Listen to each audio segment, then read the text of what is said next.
අනේ එන්න අයිස්ක්‍රීම් කන්න මතක් වෙනවා.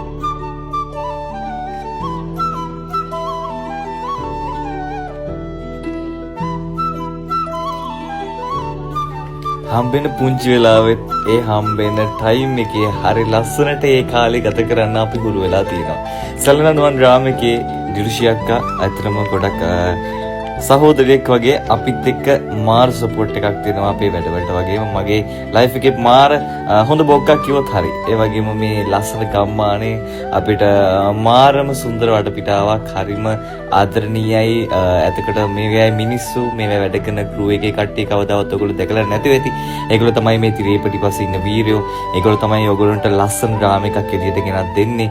ඉතින් හැමෝටම ආදරෙයි සැලනනුවන් බලන ඔයාලට ගොඩක් ස්තුතියි මේ දෙන ආදරයට. හැමදාම අපිත් එක්ක ඉන්න ඔයාලට ගොඩාක් ආදරෙයි.